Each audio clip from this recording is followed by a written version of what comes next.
Alright, wabale kubanga wekumidde ku mukutu gwaffe guno eno omulungi ennyo gukuwa amawulire nga gaakagwawo, amawulire agataliiko mu ate amawulire agabeera nga ate gamaze okuba nga gakendenyezebwa bulungi nnyo ate tubeera nga tugakuwa bulungi nnyo.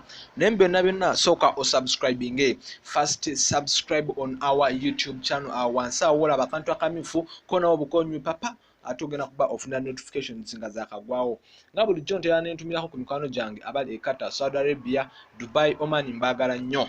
Mwenna sibeerabidde mwenna namwe abali e Kampala mbaagala nnyo nga mukiwulira. Kakati essaawa zino amawulire gemaze okuba nga nfuna gatutegeezezaako nti nno omwami amanyiddwa nga Pastor Aloysius Bujingo owa Canaan Land nannyini Salt Media avuddeyo n'asooka ayogera ku bya kyaki ya mukazi we amanyiddwa nga Susan Bujingo. Pastor Bujingo avuddeyo n'ategeeza eggwanga nga kyaki ya mukazi weeyo gy'olaba gye yakoze empya bwegenda okugwa mu myezi 2.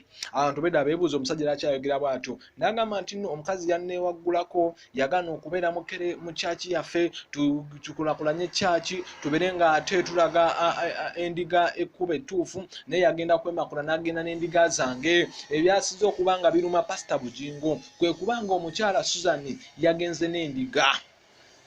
Kyamulumye nnyo nga bw'okiwulira. Omukyala Susan yagenze n'endiga z'omusajja, ngamba abagoberezi naddala ddala abakazi yagenze n'abangi nnyo nga bw'okiwulira, era ekyo kyalumye nnyo Pastor Bujingo kubanga omukyala yagenze n'endiga ze era n'avaayo n'amutegeeza nti nno kyakiyo gye wakoze empya egenda kugwa mu myezi 2 gyokka. Era yamugambye nti neera linda guno eno omwezi gwa January guggweko ne February. Mu mwezi gwokusatu katoba kyaki ejja kuba ekyaliwo. Bebigambo bye yayogedde. Webale nnyo webalire ddala. Subscribinga, likinga, but don't forget to comment n'okusubscribinga.